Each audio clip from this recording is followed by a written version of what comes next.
제1장 여색 밝히는 남편. 옛날 어느 마을에 이춘삼이라는 남자가 살았습니다.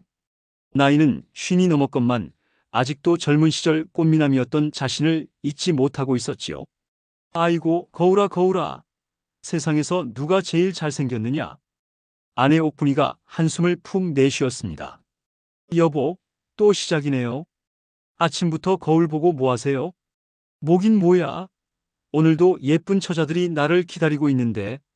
춘삼이는 기름을 발라 번들번들한 머리를 빗으며 신이 났습니다. 집 앞 우물가에서 빨래하는 젊은 아낙네들을 보러 가는 게 그의 하루 일과였거든요. 어머, 춘삼이 아저씨 또 오셨네.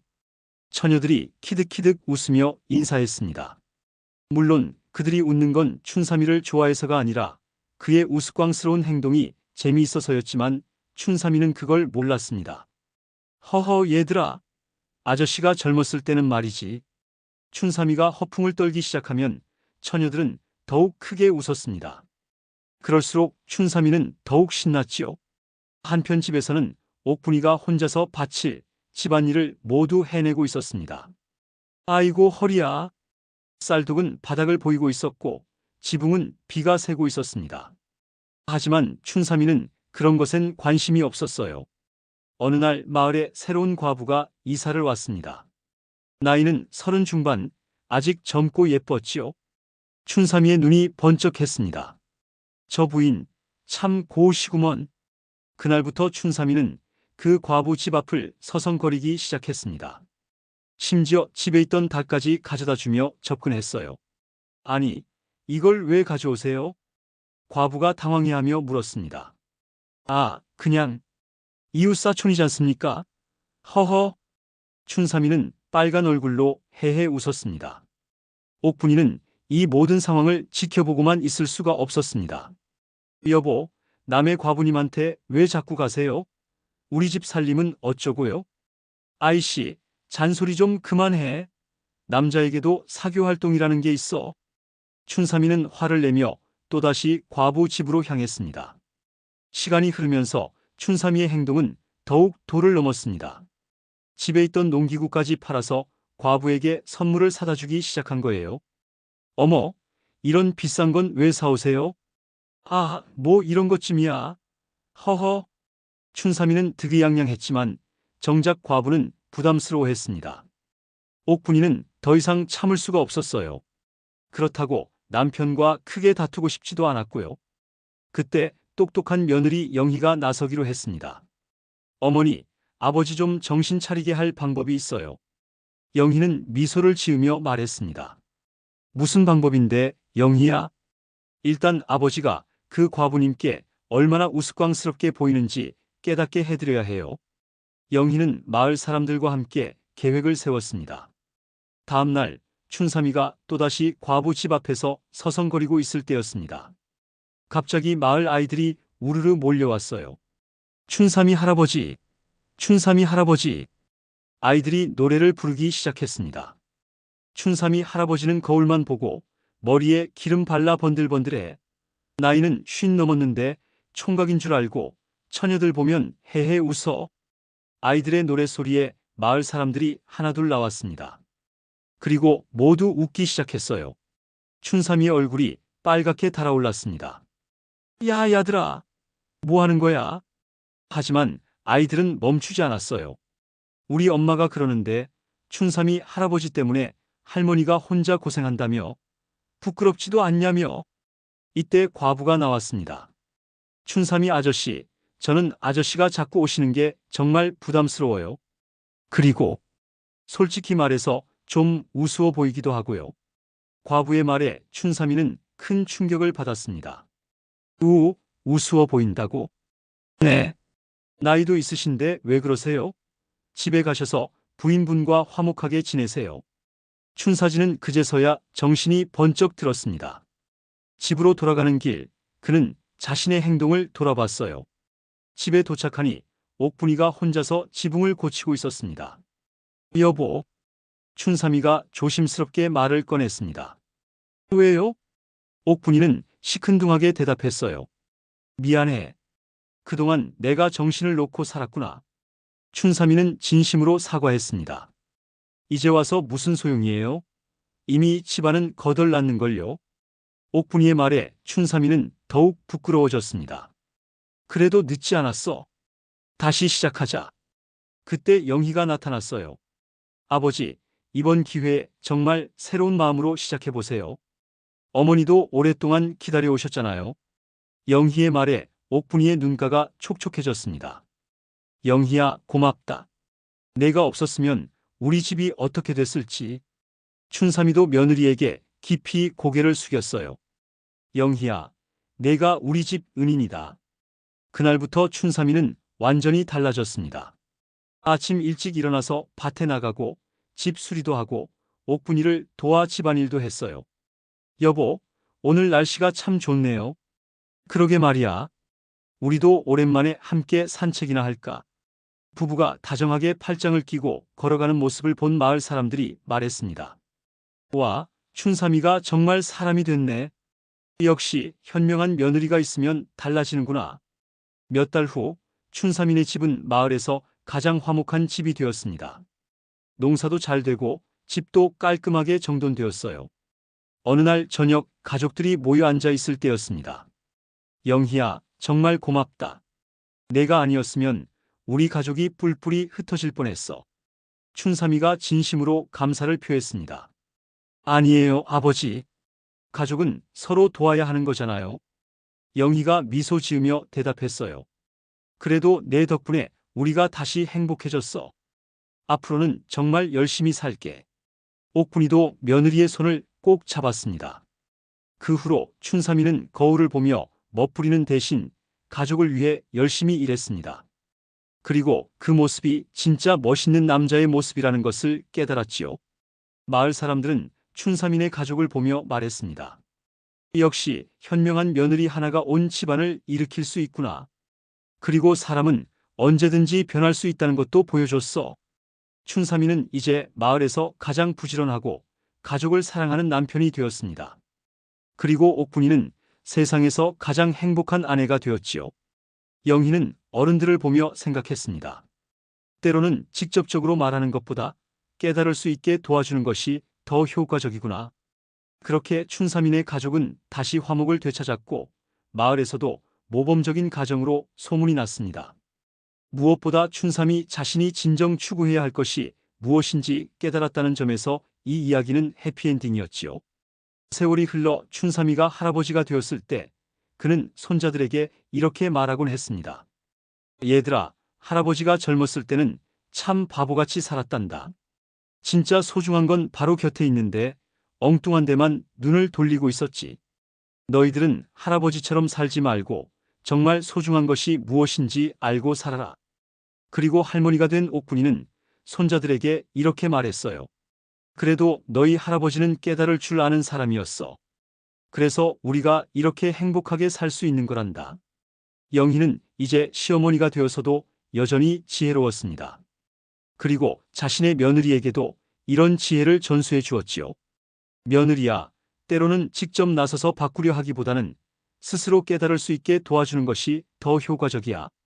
그래야 진짜 변화가 일어나거든. 이렇게 춘삼이네 가족의 이야기는 대대로 전해져 내려왔고 마을 사람들은 이 이야기를 통해 가족의 소중함과 현명함의 중요성을 다시 한번 깨닫게 되었답니다. 제2장 아들을 낳지 못한 며느리. 김씨네 집안은 대대로 내려오는 명문가였습니다. 시어머니 박할머니는 특히 집안의 대를 이어가는 일에 목숨을 거셨지요. 우리 집안은 300년 동안 아들로만 대를 이어왔어. 절대 그 전통이 끊어져서는 안 돼.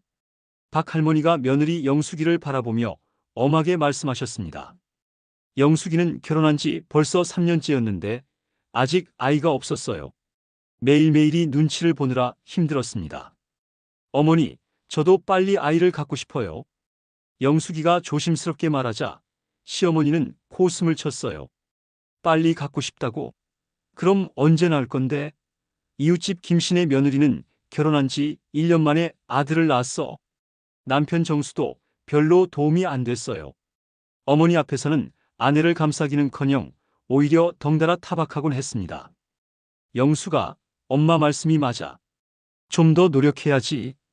영숙이는 속상했지만 참을 수밖에 없었어요. 드디어 영숙이에게 첫 임신 소식이 왔습니다. 온 식구가 기뻐했지요. 이번엔 꼭 아들이어야 해. 박할머니는 매일 산신각에 가서 빌었어요. 영숙이도 조심조심 몸을 사렸습니다. 하지만 태어난 건 딸이었어요. 아이고, 이게 무슨 일이야? 박할머니가 기겁을 하며 소리쳤습니다. 딸은 시집가면 남의 집 사람인데 우리 집안대는 어떻게? 영숙이는 갓난아기를 품에 안고 눈물을 흘렸어요. 어머니, 죄송해요. 죄송하긴. 다음엔 꼭 아들을 낳아야 해. 1년 후 영숙이는 둘째를 임신했습니다. 이번에도 온 가족의 기대는 하늘을 찔렀어요. 이번엔 정말 아들이겠지? 박할머니는 더욱 열심히 기도했고 영숙이에게 아들 낳는 비법이라며 온갖 음식을 해다 주었어요. 그런데 또 딸이 태어났습니다. 아이고, 이 집안이 망했구나. 박할머니가 하늘을 우러러보며 한탄했어요. 영숙아, 너 정말 우리 집안과 인연이 없나 보다. 이제 시어머니의 구박은 더욱 심해졌습니다.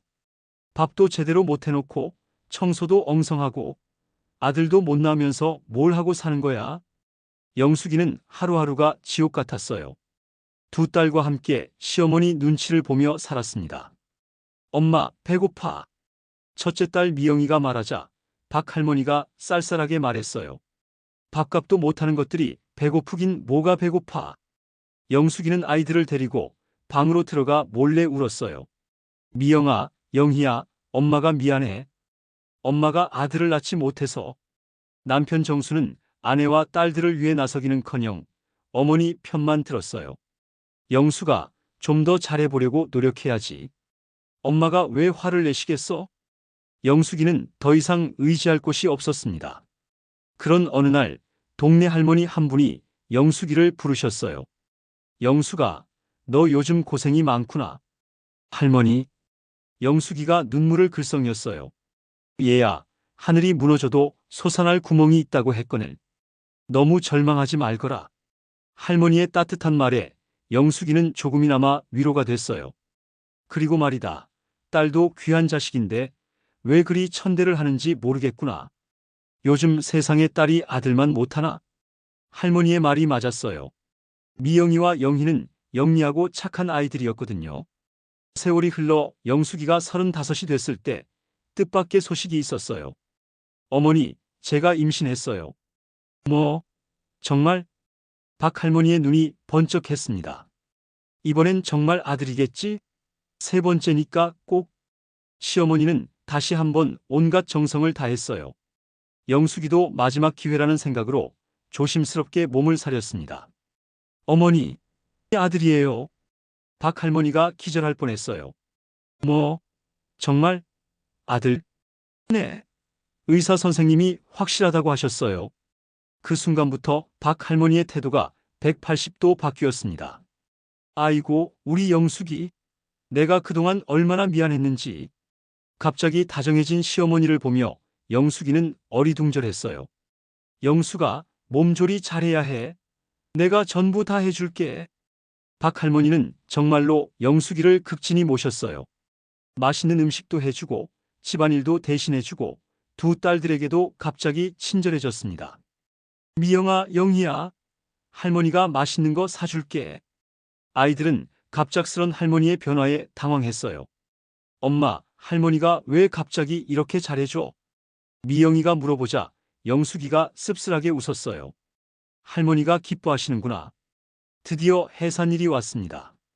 영숙이는 정말로 건강한 쌍둥이 아들을 낳았어요. 와, 아들 둘이다. 박할머니가 손뼉을 치며 기뻐했어요. 우리 집안대가 든든하게 이어지겠구나. 영수가 정말 고생했다. 온 동네가 축하 인사를 하러 왔어요. 와, 쌍둥이 아들이라니. 복받을 일이네. 김씨네 집안이 정말 대박이 났구나. 남편 정수도 갑자기 영숙이를 극진히 대했어요. 여보, 정말 고생했어. 앞으로는 내가 더 잘할게. 영숙이는 복잡한 기분이었어요. 기쁘긴 했지만 뭔가 씁쓸하기도 했습니다. 아들들이 태어난 후 집안 분위기는 완전히 달라졌어요. 박할머니는 영숙이를 며느리가 아닌 은인처럼 대했습니다. 영수가 뭐 필요한 거 있으면 언제든 말해. 미영이, 영희도 이제 오빠들 생겼으니 얼마나 좋겠니? 두 딸들도 갑자기 좋은 대우를 받게 됐어요. 전에는 딸년들이라고 부르던 할머니가 이제는 우리 손녀들이라고 불렀습니다. 하지만 영숙이는 마음 한구석이 편하지 않았어요. 정말 아들이 있어야만 이렇게 달라지는 건가? 그때 옆집 할머니가 찾아왔어요. 영수가 정말 축하한다. 그런데 너 표정이 왜 그러니? 할머니, 저도 모르겠어요. 기쁘긴 한데 뭔가. 아, 그렇구나. 내가 그동안 받은 상처 때문이겠지. 할머니가 영숙이의 마음을 알아주었어요. 얘야, 이제 당당하게 살아라. 내가 이 집안을 일으켰잖니. 영숙이는 할머니 말을 듣고 깨달았어요. 자신이 얼마나 힘든 시간을 견뎌왔는지를 말이에요. 몇 달이 지나자 영숙이는 예전과 달라졌어요. 당당해졌고 자신감도 생겼습니다. 어머니, 앞으로는 미영이와 영희도 아들들과 똑같이 대해주세요. 영숙이가 단호하게 말하자 박 할머니가 깜짝 놀랐어요. 뭐? 그야 당연히. 그동안 딸들이 얼마나 상처받았는지 아세요? 이제는 온 가족이 평등하게 지내면 좋겠어요. 영숙이의 말에 박 할머니도 미안해했어요. 그래, 내 말이 맞다. 할머니가 너무 옛날 생각에 사로잡혀 있었구나. 그 후로 김씨네 집안은 정말 화목해졌어요. 딸들도 아들들과 똑같이 사랑받았고 영숙이도 당당한 며느리가 됐습니다. 어느 날 박 할머니가 영숙이에게 말했어요. 영숙아, 할머니가 그동안 정말 미안했다. 내가 아들을 낳든 딸을 낳든 우리 집 소중한 며느리인 건 똑같은데. 괜찮아요, 어머니. 이제 다 지난 일이에요. 영숙이는 너그럽게 용서했어요. 그래도 내가 끝까지 참고 견뎌줘서 고맙다. 덕분에 우리 집안이 이렇게 번창했어. 시간이 흘러 아이들이 자랐을 때 미영이가 말했어요. 엄마, 우리 집이 제일 행복한 것 같아. 왜? 할머니도 좋아지셨고 아빠도 우리한테 잘해주시고 동생들도 귀엽고 영희도 맞장구 쳤어요. 맞아. 우리 엄마가 제일 훌륭해. 영숙이는 아이들을 보며 뿌듯해했어요. 그동안의 고생이 다 보람으로 느껴졌습니다. 어느 날 동네 아주머니들이 모인 자리에서 한 분이 말했어요. 영숙이 정말 대단하다. 그렇게 고생하면서도 포기하지 않고 끝까지 버텼잖아. 맞아. 그리고 지금은 당당하게 잘 살고 있어. 정말 본받을 만해. 다른 아주머니가 덧붙였어요. 요즘 며느리들은 조금만 구박받아도 친정으로 가버리는데 영숙이는 정말 끈기가 있었어. 영숙이는 이런 말들을 듣고 자신이 옳은 선택을 했다고 생각했어요. 박 할머니도 변했어요. 이제는 아들, 딸 구분 없이 손주들을 똑같이 사랑했습니다. 미영아, 영희야, 할머니랑 시장 갈까? 네, 할머니. 아이들이 신나게 대답했어요. 그리고 민수, 준수도 같이 가자. 쌍둥이 아들들도 함께 했지요. 정수도 이제는 진짜 좋은 아빠가 됐어요. 여보, 오늘 우리 가족 모두 놀러 갈까? 어디로요? 아이들이 가고 싶어 하던 곳에. 영숙이는 남편의 변화도 기뻤어요. 몇 년 후, 영숙이는 동네에서 가장 존경받는 어머니가 됐습니다. 내 아이를 훌륭하게 키웠고, 시어머니와의 관계도 좋았거든요. 영숙 씨, 어떻게 그렇게 잘 참으셨어요? 젊은 며느리 한 분이 물어보자 영숙이가 웃으며 답했어요. 참는 게 아니라 기다린 거예요. 언젠가는 좋아질 거라고 믿었거든요. 쉽지 않으셨을 텐데. 물론 힘들었죠. 하지만 포기하지 않아서 다행이에요. 영숙이는 진심으로 말했어요. 이제 김씨네 집안은 마을에서 가장 화목한 집으로 소문났습니다. 박 할머니는 다른 할머니들에게 자랑했어요. 우리 며느리가 정말 훌륭해. 그동안 고생만 시켰는데도 불평 한 번 안 하고. 영숙이는 그런 시어머니를 보며 웃었어요. 정말 많은 것이 변했구나 싶었습니다. 어느 날 밤 영숙이가 내 아이들의 잠자리를 봐주고 있을 때였어요. 엄마 사랑해. 미영이가 말하자 다른 아이들도 따라했어요. 엄마 사랑해. 우리 엄마가 최고야. 영숙이는 가슴이 뭉클했어요. 이 순간을 위해 그 모든 고생을 참았구나 싶었습니다. 엄마도 너희들 사랑해. 정말 정말 많이. 그렇게 영숙이는 인내와 사랑으로 모든 것을 이겨냈고 진정한 행복을 찾았습니다. 그리고 그 행복은 온 가족에게 퍼져나갔지요. 마을 사람들은 영숙이네 가족을 보며 말했어요. 역시 하늘은 참고 기다리는 사람을 돕는구나. 영숙이 같은 며느리를 둔 집안이 복받을 만하지. 이렇게 영숙이의 이야기는 마을 사람들에게 희망과 용기를 주는 이야기가 되었답니다. 제3장 시어머니의 끝없는 구박. 이정수는 결혼한 지 벌써 5년째였지만 시어머니 한 분께 인정받지 못하고 있었습니다. 아무리 잘해도 트집 잡기 일쑤였거든요. 정순아, 이 김치가 이게 뭐야? 짜기만 하고 맛이 하나도 없어. 시어머니 조할머니가 김치통을 내려놓으며 혀를 찼습니다. 죄송해요, 어머니. 다시 담그겠어요. 정순이가 고개를 숙이며 사과했어요. 다시 담그긴 뭘 다시 담가? 벌써 이게 몇 번째야? 너 정말 요리 배운 적 있긴 한 거야? 조할머니의 잔소리는 끝이 없었어요. 우리 아들이 전생에 무슨 죄를 짓고 이런 며느리를 만났는지. 정순이는 속상했지만 꾹 참았습니다. 남편 민호는 회사에 나가고 없었고 혼자서 시어머니의 구박을 감내해야 했어요. 청소를 해도 마찬가지였습니다. 야, 이 구석 좀 봐. 먼지가 이렇게 쌓여 있잖아. 조할머니가 손가락으로 구석을 문지르며 소리쳤어요. 어머니, 제가 놓친 부분이네요. 바로 다시 할게요. 다시 하긴 뭘 다시 해. 처음부터 제대로 하면 되는 거 아니야? 정말 답답해. 정순이는 새벽부터 밤늦게까지 집안일을 했지만 조할머니는 늘 불만이었어요. 빨래를 널어도 문제였습니다. 이렇게 넣으면 옷이 늘어지잖아. 너 이런 것도 모르고 시집 왔어? 죄송해요. 다음부터 조심할게요. 다음부터 조심하면 뭐해? 지금 옷이 다 망가졌는데. 정순이는 매일매일이 시험 같았어요. 무엇을 해도 칭찬보다는 타박만 들었습니다. 남편 민호가 퇴근해서 돌아와도 마찬가지였어요. 민호야, 내 아내 좀 단단히 교육시켜. 이래가지고는 못 살겠어. 엄마, 정순이도 열심히 하는데요. 열심히 하긴 뭘 열심히 해. 제대로 하는 게 하나도 없어. 민호는 어머니와 아내 사이에서 난처해했어요. 여보, 좀 더 잘해보려고 노력해봐. 남편까지 이런 식으로 나오니 정순이는 더욱 외로웠습니다. 어느 날 정순이는 시어머니가 좋아하실 만한 음식을 해보기로 했어요.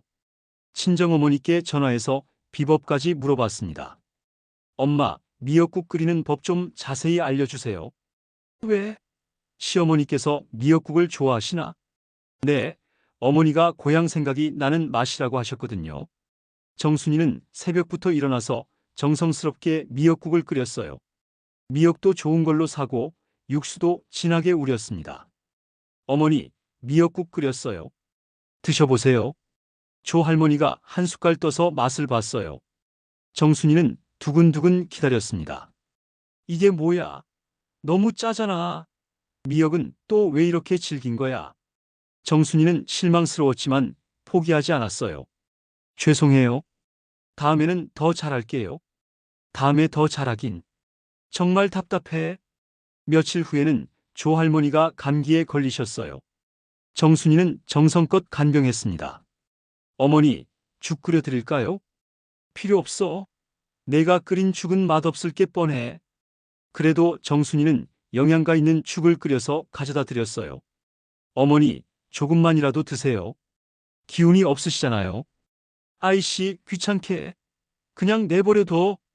조할머니는 정순이의 간병을 받으면서도 계속 불평만 했어요. 하지만 정순이는 하루도 빠짐없이 시어머니를 돌봤습니다. 약도 챙겨드리고 이불도 잘 덮어드리고 물수건으로 이마도 닦아드렸어요.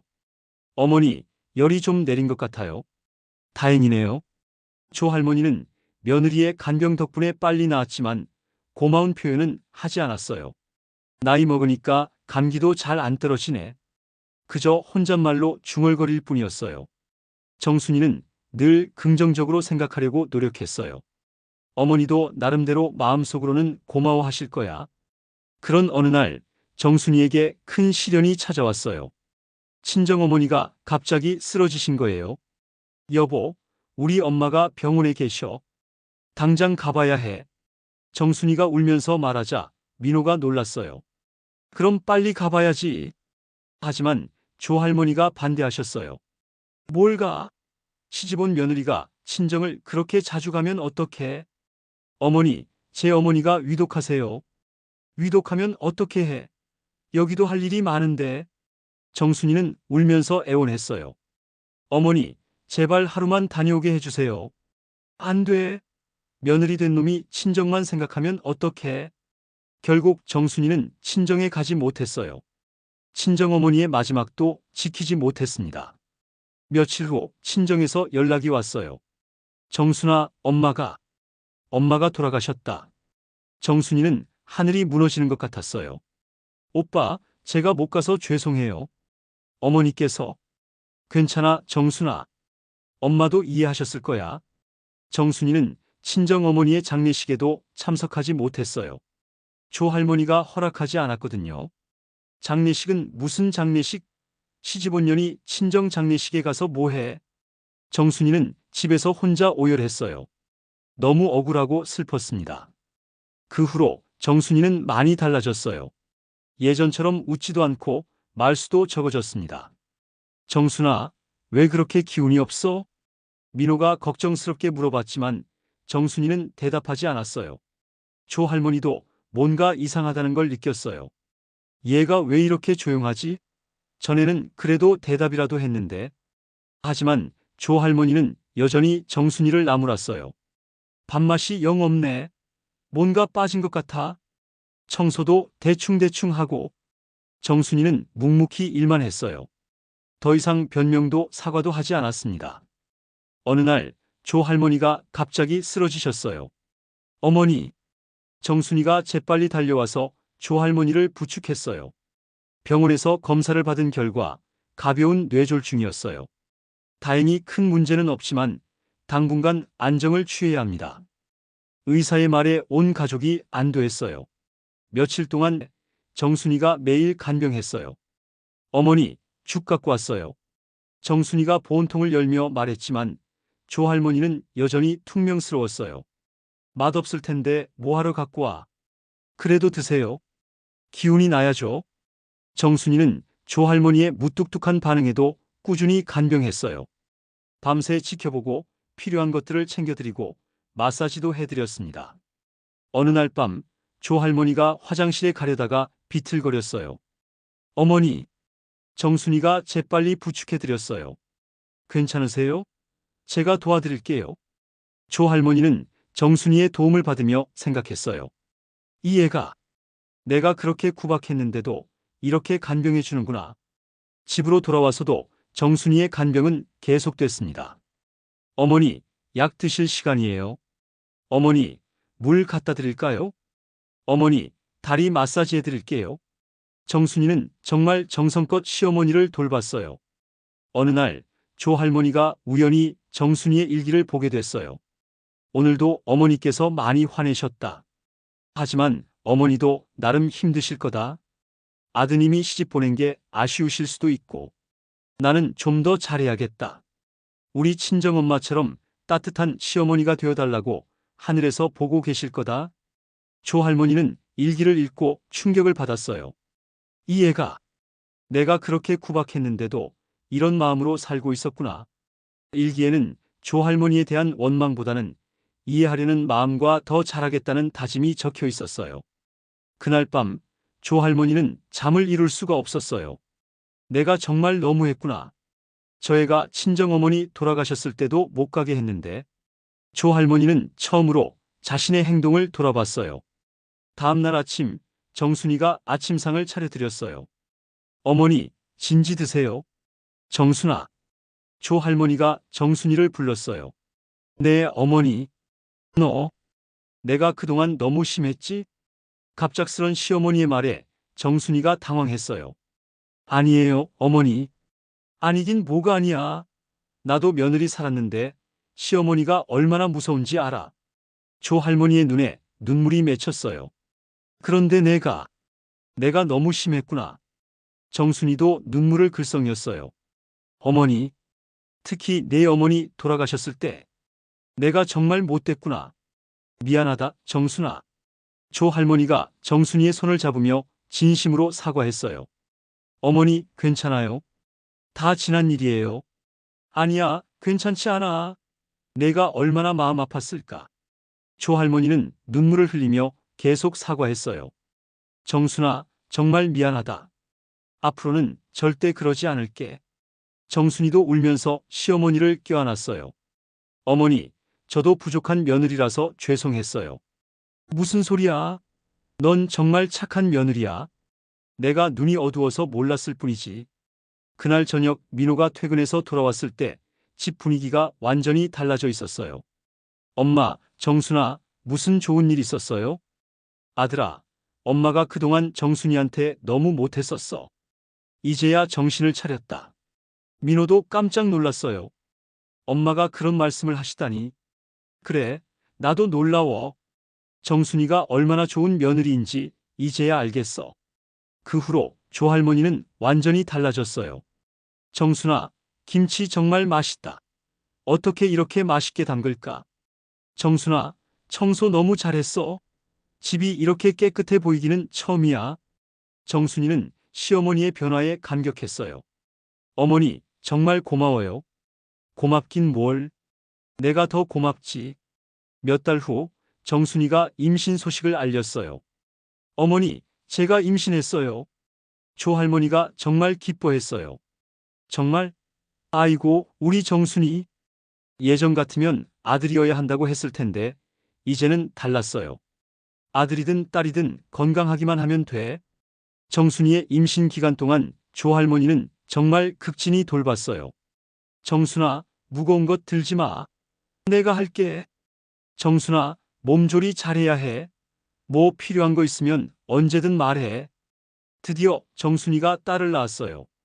어머니, 손녀예요. 조 할머니가 갓난아기를 보며 눈물을 흘렸어요. 정말 예쁘다. 우리 손녀. 어머니, 아들이 아니어서 실망하지 않으세요? 무슨 소리야? 딸이 얼마나 좋은데. 나같이 딸을 가질 수 있잖아. 조 할머니는 손녀를 정말 예뻐했어요. 시간이 흘러 아이가 자랐을 때 어느 날 아이가 말했어요. 할머니, 우리 엄마 최고지. 그럼. 우리 엄마가 세상에서 제일 좋은 엄마야. 조 할머니가 아이를 안으며 정순이를 바라봤어요. 정순아, 정말 고맙다. 내가 있어서 우리 집이 이렇게 행복해. 정순이도 감격했어요. 어머니, 저야말로 감사해요. 저를 진짜 딸처럼 사랑해 주셔서. 어느 날 동네 부녀회 모임에서 조 할머니가 자랑했어요. 우리 며느리가 정말 착해요. 제가 그렇게 구박했는데도 끝까지 참고 잘해줬어요. 정말요? 요즘 며느리들은 조금만 해도 친정으로 가버리는데 우리 정순이는 달라요. 정말 마음씨가 고와요. 다른 할머니들이 부러워했어요. 조 할머니 복 받으셨네요. 그날 저녁 조 할머니가 정순이에게 말했어요. 정순아, 오늘 동네 할머니들한테 내 자랑 많이 했어. 어머니, 부끄러워요. 부끄럽긴 뭘. 자랑스러운 우리 며느리인데. 정순이는 이 모든 변화가 꿈만 같았어요. 몇 년 후 정순이가 둘째를 임신했을 때였어요. 어머니, 또 임신했어요. 정말?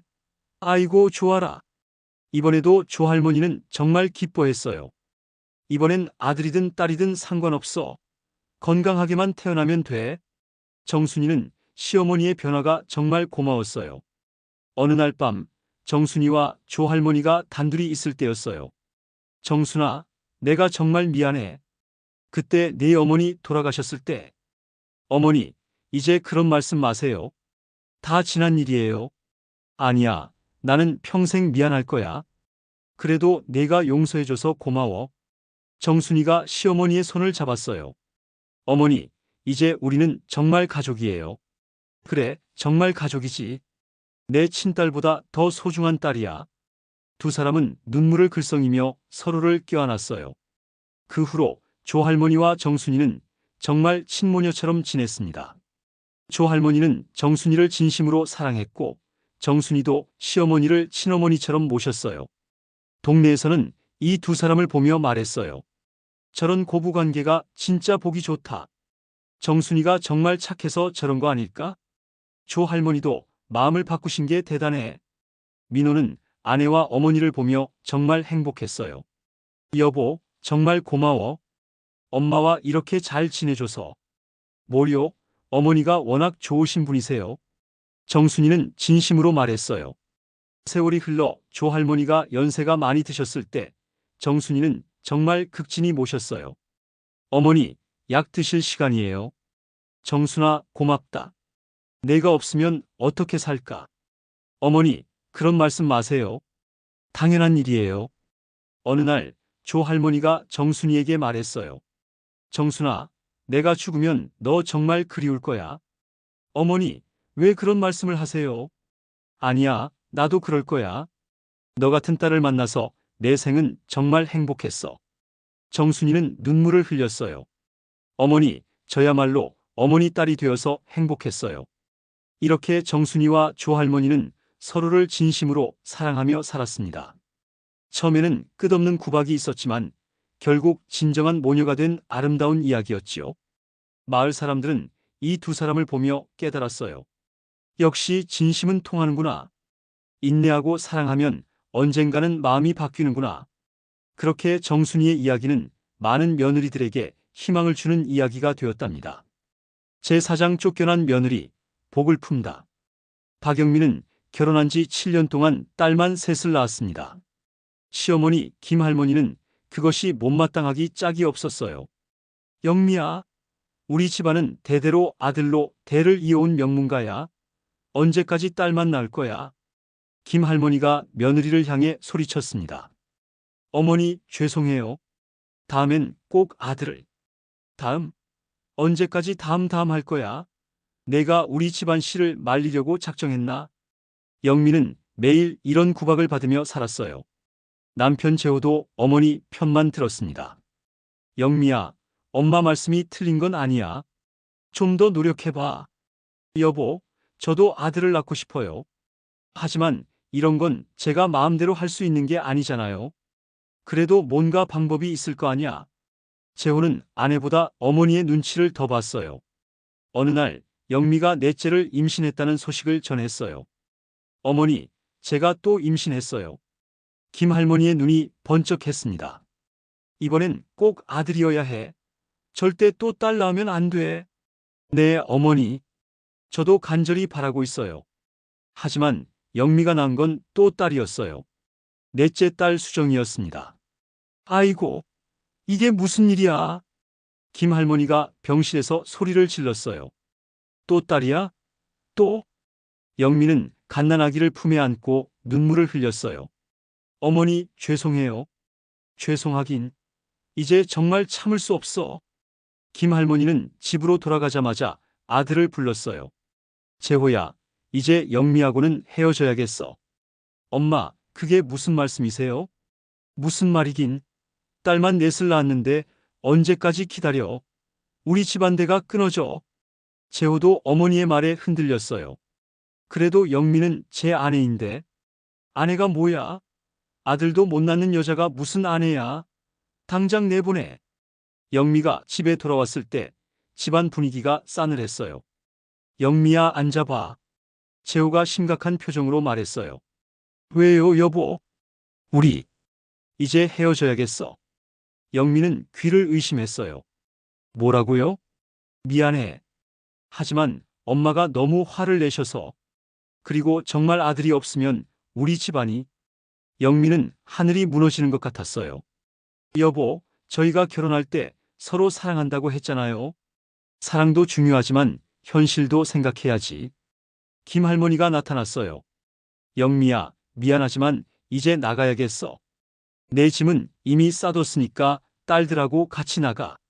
어머니, 제발 한 번만 더 기회를. 기회는 이미 4번이나 줬어. 이제 끝이야. 영미는 내 딸과 함께 집에서 쫓겨났어요. 갈 곳도 마땅치 않았습니다. 엄마, 우리 어디로 가?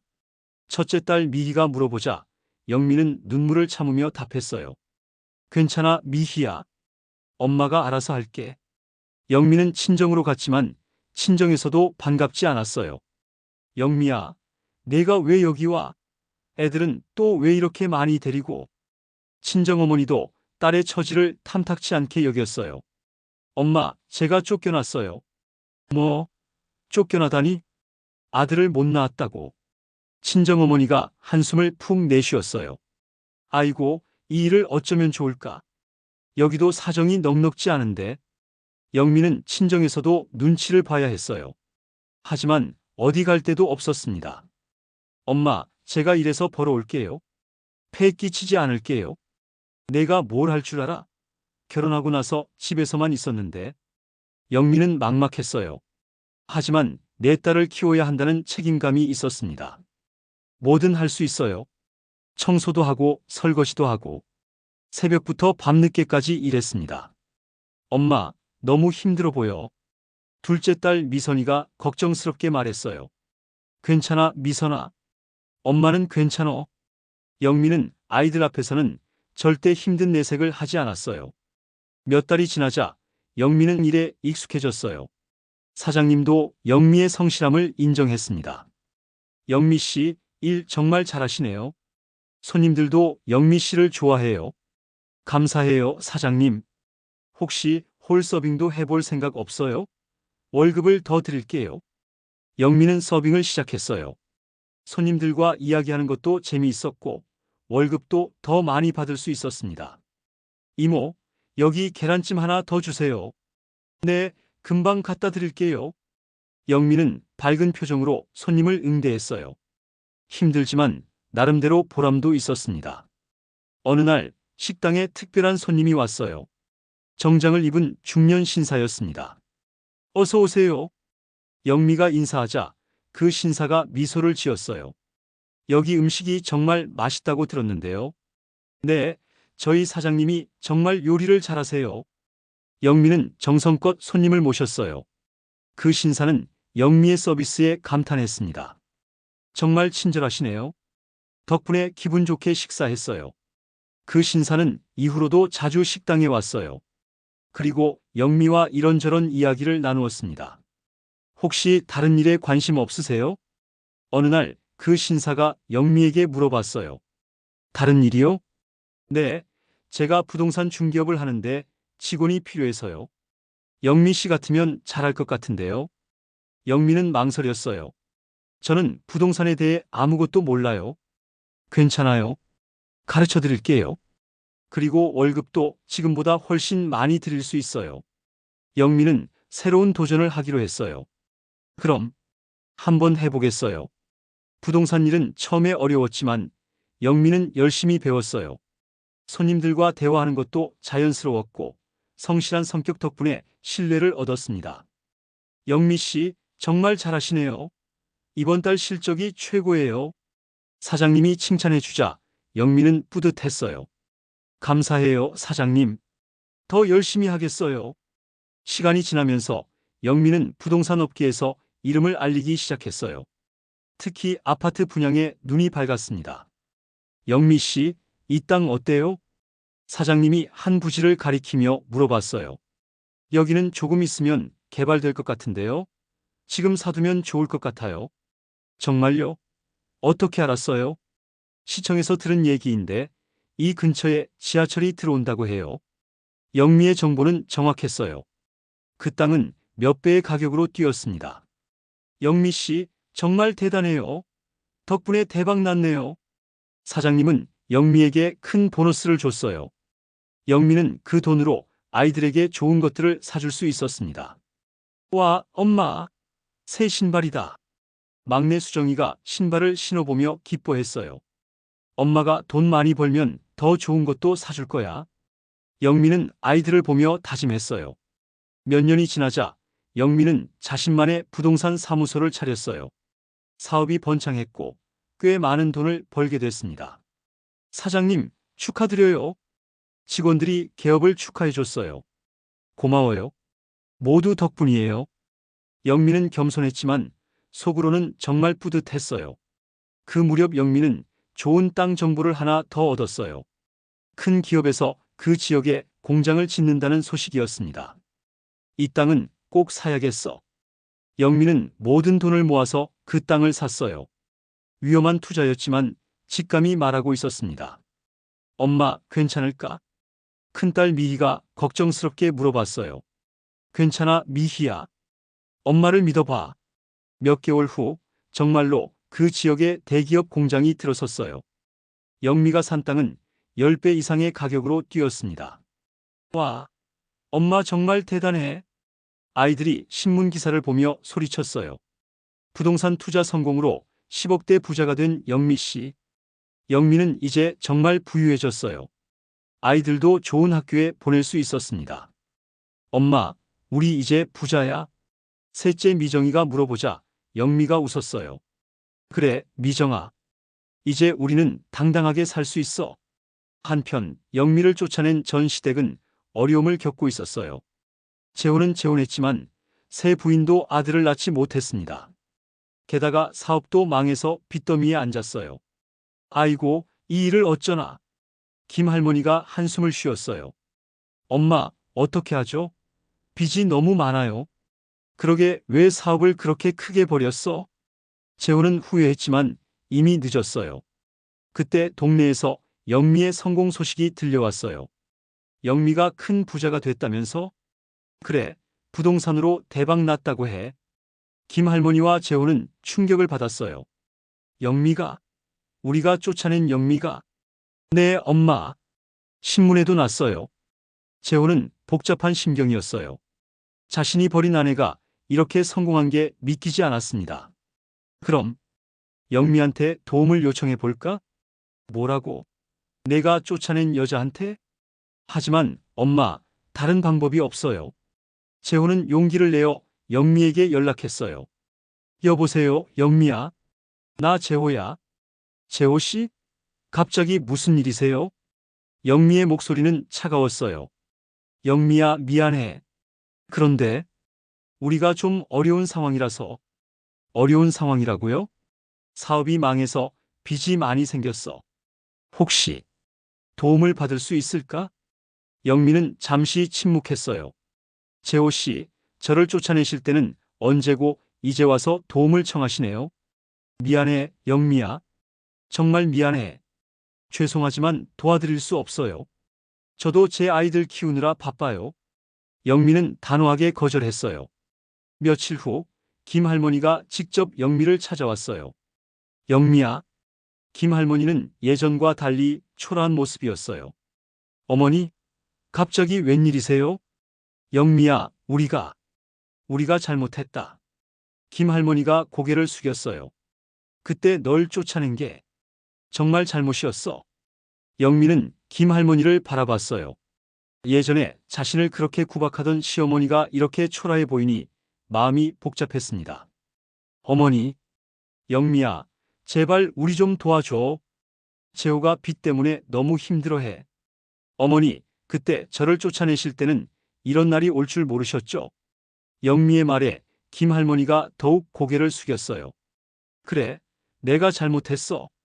내가 얼마나 좋은 며느리였는데. 어머니, 죄송하지만 저는 이제 다른 삶을 살고 있어요. 영미는 냉정하게 말했어요. 그리고 제 딸들이 아버지 없이 자라면서 얼마나 힘들어했는지 아세요? 김할머니는 할 말이 없었어요. 영미야, 그래도 한때는 가족이었잖아. 가족이라고 하셨나요?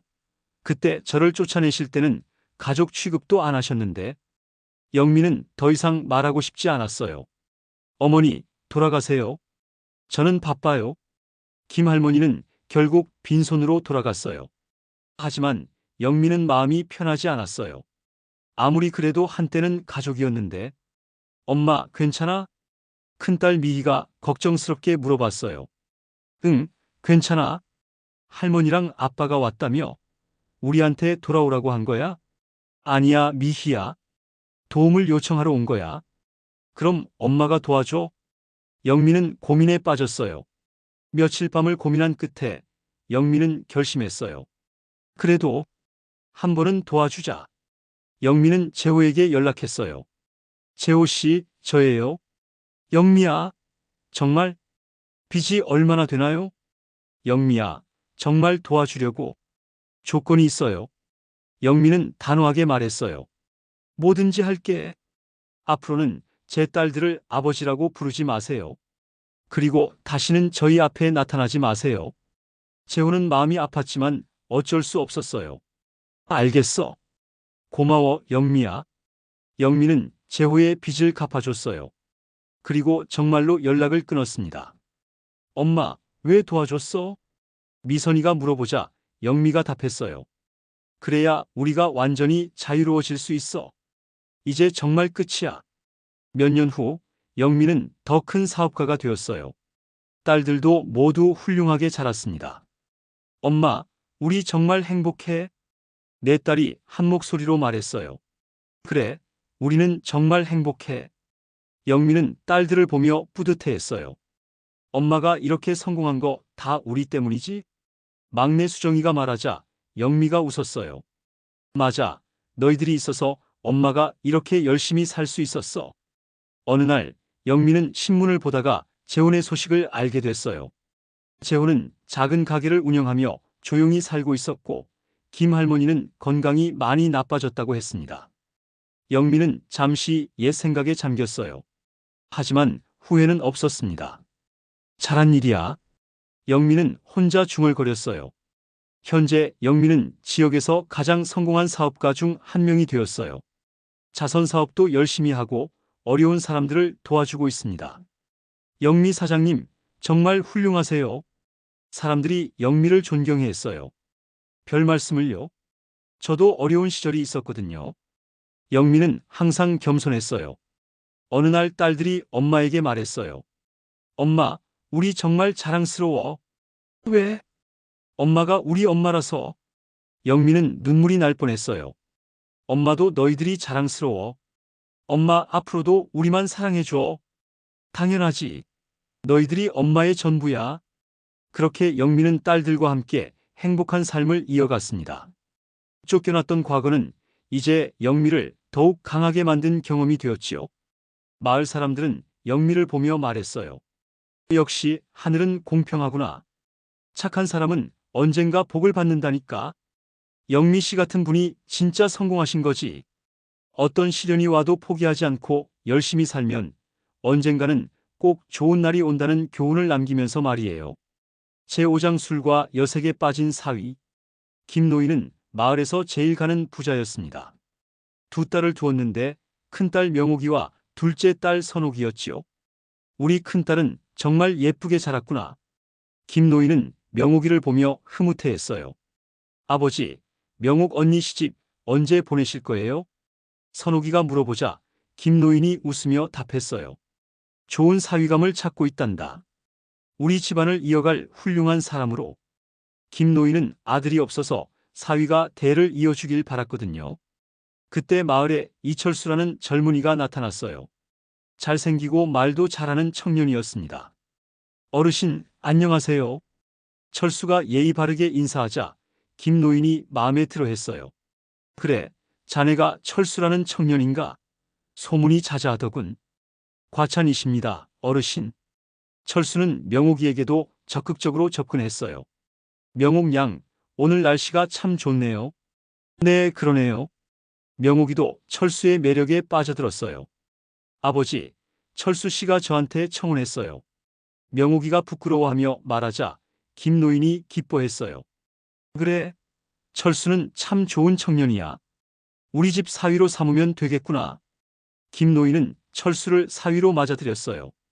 결혼식도 성대하게 치렀습니다. 철수야, 이제 넌 내 아들이나 다름없어. 우리 가업도 물려받고 집안도 잘 지켜다오. 네, 장인어른. 열심히 하겠습니다. 철수는 힘차게 대답했어요. 처음 몇 달은 정말 모범적인 사위였어요. 장인어른, 오늘 가게 매상이 좋았습니다. 그래, 철수야. 역시 젊은 사람이라 다르구나. 김노인은 철수를 신뢰했고 점점 더 많은 일을 맡겼어요. 하지만 시간이 지나면서 철수가 변하기 시작했어요. 철수야, 오늘 가게는 어땠어? 네, 뭐. 그럭저럭요. 대답도 성의가 없어지고 일에 대한 열정도 사라졌습니다. 어느 날부터 철수는 술을 마시기 시작했어요. 여보, 또 술 마셨어요? 명옥이가 걱정스럽게 물어봤어요. 아, 친구들과 한잔한 게 뭐가 문제야? 매일매일 마시면 몸에 안 좋잖아요. 잔소리하지 마. 남자가 술 한 잔 못 마셔? 철수의 태도가 점점 거칠어졌어요. 술자리가 잦아지면서 철수는 다른 여자들과도 어울리기 시작했어요. 철수 씨, 오늘도 오셨네요. 기생집 여자들이 반겨주자 철수는 우쭐했어요. 허허, 오늘도 술 한잔 해야지. 철수님은 정말 멋져요. 여자들의 아첨에 철수는 더욱 빠져들었어요. 자, 이거나 받아라. 철수는 기생집에서 돈을 물쓰듯 썼어요. 그 돈은 모두 장인의 돈이었습니다. 집에서는 명옥이가 혼자 애를 태웠어요. 아버지, 철수가 요즘 너무 이상해요.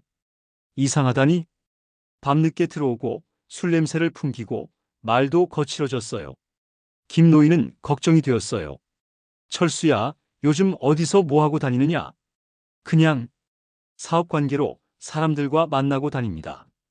철수는 둘러댔어요. 하지만 소문은 금세 퍼졌어요. 김노인 사위가 기생집에서 논다더라. 그러게 말이야. 매일 술 마시고 여자들과 놀고 마을 사람들의 수군거림이 김노인의 귀에 들어왔어요. 철수야, 이게 무슨 일이냐? 김노인이 화를 내며 철수를 불렀어요. 장인어른, 무슨 말씀이세요? 내가 기생집에 다닌다는 소문이 파다하던데. 철수는 뻔뻔하게 대답했어요. 아, 그건 그냥 사업상 필요해서요. 사업상 필요해서 매일 밤 기생집에 가느냐? 장인어른, 너무 신경 쓰지 마세요. 저도 다 알아서 합니다. 김노인은 철수의 태도에 실망했어요. 그런 어느 날 철수가 집안의 귀중품을 팔아버린 일이 발각됐어요. 철수야, 우리 집 대대로 내려오는 족자가 어디 갔어? 아, 그거요? 제가 잠깐 맡겨뒀어요. 맡겨뒀다고? 어디에? 곧 가져올게요. 하지만 족자는 이미 철수가 술값으로 팔아버린 후였어요. 김노인이 알아본 결과 족자뿐만 아니라 다른 귀중품들도 여러 점 사라진 걸 발견했어요. 이놈아, 내가 우리 집 물건을 다 팔아먹었구나. 장인어른, 잠깐만요. 설명할게요. 설명은 무슨 설명? 내 놈이 우리 집 골동품을 기생집 술값으로 썼다며. 김노인은 분노로 떨었어요. 명옥이는 남편의 행동에 충격을 받았어요.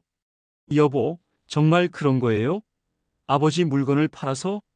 명옥아, 내가 뭔가 잘못 생각한 거야. 곧 다 해결할게. 하지만 철수는 변하지 않았어요. 오히려 더 심해졌습니다. 장인어른은 너무 옛날 사람이야. 요즘 세상이 어떤 세상인데? 철수는 장인을 무시하기 시작했어요. 집안일도 제대로 안 하고 아내도 소홀히 하고 이제는 나까지 무시하느냐? 김노인이 화를 내자 철수는 대들었어요. 장인어른, 저도 제 인생이 있어요. 왜 자꾸 간섭하세요? 간섭이라고? 내가 내 딸과 결혼해서 우리 집에서 먹고 자는데 그래서 제가 평생 장인어른 눈치만 보고 살아야 해요? 김노인은 철수에게 완전히 실망했어요. 한편 둘째 딸 선옥이는 박정호라는 청년과 결혼했어요. 정호는 철수와는 정반대로 성실하고 착한 청년이었습니다. 장인어른, 오늘 밭일 도와드릴게요. 아니다, 정호야. 내가 그럴 일까지야. 괜찮아요. 가족인데 당연한 일이죠. 정호는 정말 효자였어요. 장인어른을 진심으로 모셨습니다. 장인어른, 몸조리 잘하세요. 제가 약도 지어다 드릴게요. 정호야, 고맙다. 너 같은 사위를 둬서 내가 복이 많아. 김노인은 정호를 점점 더 아꼈어요. 반면 철수는 더욱 타락해 갔어요. 철수야, 또 술 마시고 왔구나. 명옥이가 울면서 말했어요. 아, 시끄러워. 나 좀 조용히 자게 놔둬. 여보, 우리 아이도 생각해요. 이제 곧 태어날 텐데. 아이고, 짜증나. 알았다고. 철수는 임신한 아내조차 무시했어요. 어느 날 철수의 정도가 지나쳤어요. 집안의 땅 문서까지 가져가려 한 것이었습니다. 철수야, 내가 뭘 하는 거냐? 김노인이 철수를 붙잡았어요. 장인어른, 잠깐만 빌려주세요. 곧 갚을게요. 빌려주다니. 이건 우리 집 땅 문서야.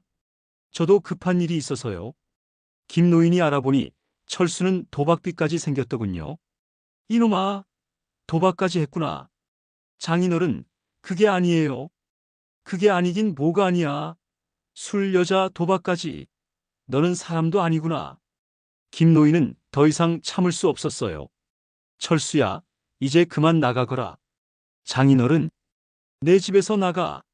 더 이상 내 사위로 인정할 수 없어. 철수는 당황했어요.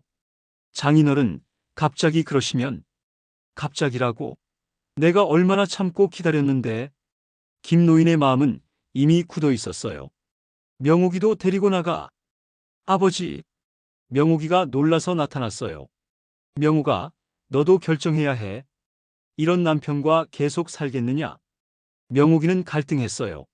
하지만 남편의 행동을 더 이상 견딜 수 없었습니다. 여보, 저희 이혼해요. 명옥아, 갑자기 무슨 소리야? 갑자기가 아니에요. 당신이 너무 변했어요. 명옥이는 눈물을 흘리며 말했어요. 당신과는 더 이상 함께 살 수 없어요. 결국 철수는 집에서 쫓겨났어요. 혼자가 된 철수는 더욱 비참해졌습니다. 이런 일이. 철수는 후회했지만 이미 늦었어요. 한편 김노인은 사위 정호를 더욱 신뢰하게 됐어요. 정호야, 이제 너만 믿을 수 있겠구나. 장인어른, 제가 집안일 다 맡아서 하겠어요. 고맙다, 정호야. 너만한 사위가 어디 있겠냐? 정호는 정말 성실하게 집안일을 돌봤어요. 농사도 잘 짓고 장사도 잘했습니다. 정호 형님, 정말 대단해요. 마을 사람들이 정호를 칭찬했어요. 김노인 사위는 정말 훌륭하다. 그러게 말이야. 첫째 사위와는 완전 다르지. 시간이 흘러 정호는 김노인의 모든 재산을 물려받게 됐어요. 정호야, 이제 이 집안은 내가 지켜나가거라. 네, 장인어른. 최선을 다하겠습니다. 정호와 선옥이는 아들도 낳아서 집안의 대를 이었어요. 할아버지, 안녕하세요. 손자가 뛰어와서 인사하자 김노인이 흐뭇해했어요. 그래, 우리 손자. 할아버지 기분이 좋아진다. 반면 철수는 점점 더 나락으로 떨어졌어요. 도박빚에 시달리고 술로 날을 세우며 비참하게 살았습니다. 철수야, 그때 진짜 잘못했구나. 철수 친구가 안타까워하며 말했어요. 그런 좋은 장인어른을 두고 이제 와서 후회해도 소용없어. 철수는 자포자기 상태였어요. 어느 날 철수가 김노인 집 앞을 지나가게 됐어요. 집은 예전보다 더 번창해 보였습니다. 정호 형님이 정말 잘하시네요. 그러게 말이에요. 김노인께서 복을 받으셨어요. 마을 사람들의 대화를 들으며 철수는 가슴이 아팠어요. 내가 저런 복을 다 차버렸구나. 철수는 늦은 후회를 했지만 돌이킬 수 없었어요. 몇 년 후 김노인이 돌아가실 때였어요. 정호야, 고맙다. 내가 있어서 내가 편히 눈을 감을 수 있어. 장인어른, 그런 말씀 마세요. 우리 집안을 잘 지켜다오. 그리고 명옥이도 잘 챙겨주거라. 네, 걱정 마세요. 김노인은 정호에게 모든 것을 맡기고 세상을 떠났어요. 장례식에는 마을 사람들이 모두 모였어요. 하지만 철수는 얼굴을 보이지 않았습니다. 정호 씨, 이제 집안의 어른이 되셨네요. 네, 장인어른의 뜻을 받들어 열심히 하겠습니다. 정호는 정말 훌륭하게 집안을 이끌어갔어요. 한편 명옥이는 혼자서 아이를 키우며 살았어요. 정호와 선옥이가 많이 도와줬습니다. 언니, 힘들면 언제든지 말해. 고마워, 선옥아. 내가 있어서 든든해. 우리가 가족이잖아. 정호도 명옥이를 친누나처럼 챙겼어요. 형님, 명옥 누님께 용돈 좀 드려요. 당연하지. 우리가 도와야지. 이렇게 정호는 집안의 기둥이 되어 모든 식구를 챙겼어요. 몇 년 후 철수가 병들어 쓰러졌다는 소식이 들려왔어요. 형님, 철수 씨가 많이 아프다더라요. 그래, 안 됐구나. 정호는 착한 마음씨로 철수를 걱정했어요. 한번 가보실래요? 그래, 가보자. 정호와 선옥이가 철수를 찾아갔어요. 철수는 초라한 방에서 혼자 앓고 있었습니다. 철수 형님. 정호야? 내가 왜 여기까지? 철수는 정호를 보고 눈물을 흘렸어요. 형님, 몸은 좀 어떠세요? 미안해, 정호야. 내가 정말 잘못 살았어. 철수는 진심으로 후회하고 있었어요. 그런 말씀 마세요. 이제라도 건강 회복하세요. 정호는 철수에게 약값과 생활비를 주고 갔어요. 정호야, 정말 고맙다. 내가 천사구나. 철수는 정호의 인품에 감동했어요. 하지만 철수의 병은 나아지지 않았고 결국 세상을 떠났어요. 정호는 철수의 장례도 치러줬습니다. 형님, 이제는 편히 쉬세요. 정호의 인품을 본 마을 사람들이 더욱 존경하게 됐어요. 정호 씨는 정말 대인이야. 그러게, 자기를 괴롭힌 사람까지도 용서하다니. 시간이 더 흘러 정호의 아들이 장성했어요. 아버지, 저도 아버지처럼 훌륭한 사람이 되고 싶어요. 그래, 우리 아들. 항상 다른 사람을 배려하는 마음을 가져라. 네, 아버지. 정호의 가문은 대대로 번영했어요. 착하고 성실한 마음씨가 후손들에게도 이어졌습니다. 어느 날 선옥이가 남편에게 말했어요. 여보, 우리가 정말 행복하네요. 그래, 우리는 정말 복을 많이 받았어. 당신이 착해서 그런 것 같아요. 아니야, 우리 모두가 서로 사랑해서 그런 거지. 정호와 선옥이는 평생 행복하게 살았어요.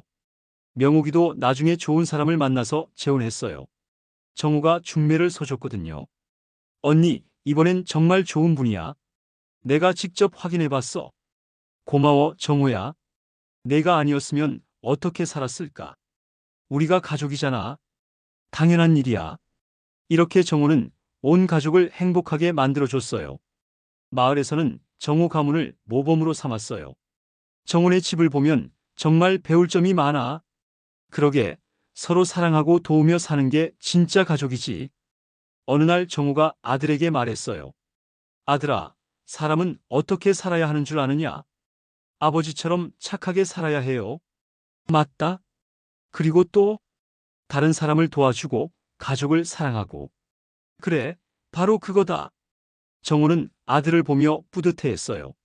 세월이 흘러 정호가 늙었을 때 마을 사람들이 모여서 말했어요. 정호 씨는 정말 우리 마을의 자랑이야. 그러게, 그런 분이 우리 마을에 계셔서 우리도 복 받는 것 같아. 정호는 마을에서 가장 존경받는 어른이 되었어요. 어느 날 정호가 손자를 안고 있을 때였어요. 할아버지, 할아버지는 왜 이렇게 착해요? 착하다고? 네. 모든 사람들이 할아버지를 좋아해요. 정호가 웃으며 답했어요. 할아버지도 그냥 사람이야. 다만 다른 사람을 생각하려고 노력할 뿐이지. 저도 할아버지처럼 될 수 있을까요? 물론이지. 우리 손자는 분명 할아버지보다 더 훌륭한 사람이 될 거야. 그렇게 정호의 가문은 대대로 선행을 이어갔고 마을에서 가장 존경받는 집안이 되었답니다. 사람들은 정호와 철수의 이야기를 통해 깨달았어요. 역시 사람은 어떻게 사느냐가 중요하구나. 착하게 살면 복을 받고 잘못 살면 벌을 받는다니까. 이렇게 정호의 이야기는 마을 사람들에게 오랫동안 교훈이 되어 전해져 내려왔답니다.